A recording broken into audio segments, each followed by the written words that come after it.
So with our pieces pinned and ready to go, I've now set up my sewing machine, and I also have the overlocker set up over here as well. So before we get started, just a couple of tips. One, when you are sewing your actual boxer shorts, the thread colour does matter. So I've chosen a white thread because the bulk of my fabric here is white. I've also made sure that I've got a white bobbin because we need to have both threads matching. If at this point you haven't threaded your own thread or colour onto a bobbin, or you can't find one that's matching, I want you to pause and either ask how to get your own thread onto the bobbin, or if you're keen, there is a video that shows you. It's quite simple and you will be able to do it yourself, but it's important that they match. Secondly, we always sew a seam or a line with our sewing machine, and then with our boxer shorts, we use the overlocker to overlock along the edge. This keeps it nice and neat and makes them look professional, and they will last a lot longer. With the overlocker thread, there is only two colours. There is black or white. So if your fabric is light, like mine, choose the white. If your fabric is darker, then choose to use the black overlocker. You don't see it on the outside, but it will just look much nicer on the inside if it's closer to what your fabric colour is. So we're now ready to sew, and one important thing with a seam is basically joining two pieces of fabric together with a straight line, which is what we're doing. You can draw the line on yourself if you would like something to follow. So I've drawn a line on, just so you can see what I mean by that. So see how there's a pencil line from this finger to this finger? All right, and that is about 1 or 1.5 centimeters from the edge. So the distance from the edge of my fabric to that line is 1 to 1.5 centimeters. All of our seams we sew are that far in from the edge. That allows us to have a nice neat stitch and gives us room to overlock along the edge without chopping off all that stitching that we've just done. If you're more confident with following a line, then please do that. If you're a fairly confident sewer and you instead would like to use the grooves on the sewing machine to guide you, then you can also do that as well. So I'm ready to get started sewing my first seam. And it is important as I sew to reverse at the start and at the finish. We don't want our shorts falling apart. And also I will just remove the pins as they start to get in my way of my sewing. So I'm going to go ahead and do that now, and it's a good idea for you to pause and do yours as well.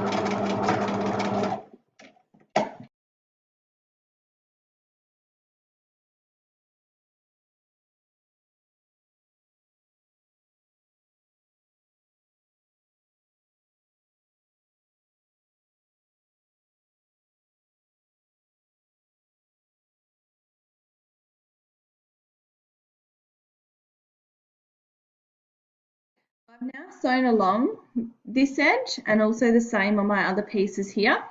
You'll probably see that it's very hard to see the stitching, which is a good thing because it means that it matches my fabric nicely, but just making sure that you've reversed at each end and that it's fairly straight and that both layers of fabric have been sewn with the stitching.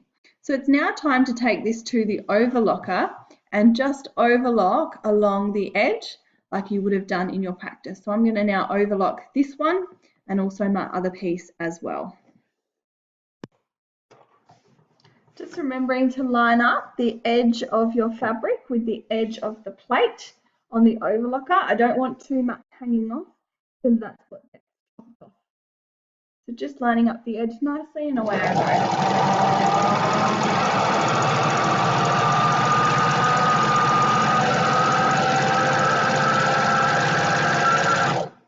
Always remembering to leave that tail at the end so it at least hangs over the edge of the overlocker.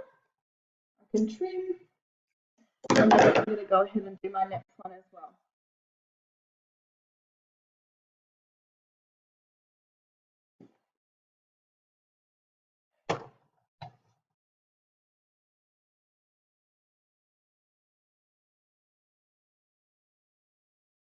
So I now have a nice edge right along the edge and then stitching a few millimeters or about a centimeter away from my overlocking. So that is how we do all of our seams and all of the edges on our boxer shorts. We sew, then we overlock. You'll get used to that very quickly. So now that I've sewn both of the small edges underneath the curve, it's time now for the next step where we actually open out our shorts. So it should look like a giant U shape or a little cave. So both of the pieces, if you open them out, will look the same. I now need to open them out and lay one on top of the other, as we did before, good sides together. So I'm just making sure that this is the good side. Yep, and I can see my sewing is underneath. So good side, and then this one, we need to put the good side down.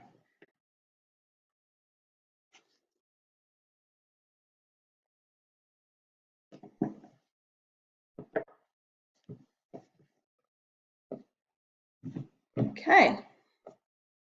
So for this part, the next bit that we're going to sew is actually this giant curve here. That's why we practice curves in your practice sewing. So this giant big curve is what we need to now line up. We need to pin. We're then going to sew it and also overlock it. So I'm going to go ahead now and make sure that it's nice and even, and I'm going to pin it all the way around. Now the bit to be mindful of is this bit here where we have already sewn. Making sure you pull it out nice and flat, and your seam or the line where you've sewn on one piece should line up and be exactly on top of the other one, so that when we have our shorts, it looks like they're in line and they're joined.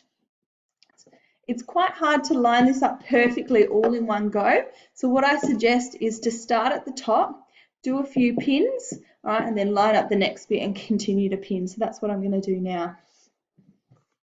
So you can now see all of the pins all the way around. I've left a few centimeters in between each pin and just made sure that they're not too close to the edge, and I'll just take these out when I sew. So like before, if you want to, you can draw a line with pencil or tailor's chalk 1.5 centimeters or 1 centimeter from the edge all the way around. Or if you're fairly confident, like last time, you can use the grooves on the machine. Now, one tricky bit is when you get to this section here and there are some flaps from the seams that we made in our last lot of stitching. What I recommend is that you push them neatly to one side, and I've just added an extra pin a bit lower down just to make sure that they stay nice and flat. If you're very picky, traditionally they should be folded towards the large curve, so seams go towards the back of your shorts. So I'm now ready to sew, so I'm going to go ahead and sew from the top of the curve all the way around until I get back up to the top here, remembering to reverse stitch and stick 1 to 1.5 centimeters from my edge. I'm now ready to overlock the large curve. Now the question I always get is, how do we overlock a curve? We only ever overlock straight lines. Well, that's correct, you do only ever overlock straight lines. So what you actually do, instead of trying to overlock it in a curve sort of this way, what you do is you start with one edge and you let the other one fall down, and you will overlock from here all the way down, and then you almost straighten out the curve and move your fabric and continue in a straight line so that you're overlocking. It's a bit hard to show you, but almost in a straight line. So starting from one edge all the way down to the bottom. So I'm going to go ahead and overlock that now. I've now overlocked around the whole curve, and so I've got nice neat overlocking, nice neat stitching. Okay. Something that is a good idea is to do a double stitching. All right, so now that we've sewn and overlocked, to do another layer of sewing on your shorts. That's just going to make them extra strong. Okay, so I'm going to go ahead now and do the second layer of stitching exactly on top, or as close as I can to my other layer of stitching. We don't have to worry about pinning this time because it's already sewn and overlocked to help hold it in place. The reason we do a second row is because this is the bit that sits under your crutch, and when you sit it gets lots of tension and pressure, so we don't want them getting a hole in the crutch area, so we do a second row of stitching. So I'm going to go ahead and do that now. I'm back and I've now done a second row of stitching. So on my big curve I have 2 rows of sewing really close together on top of each other and some overlocking, making it really nice and strong. Now before you start to think, oh my gosh, how am I going to fit into these shorts and do I have to walk around with my legs like a crab? This is not actually a leg and a leg. All right, so you don't need to panic. We're going to turn them now so they actually start to look like shorts.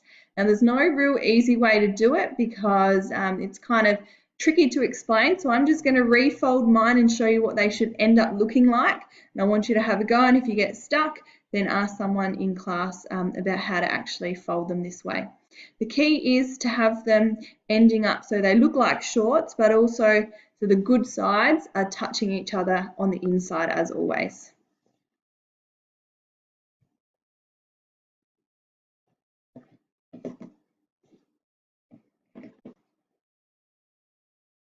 So there we go.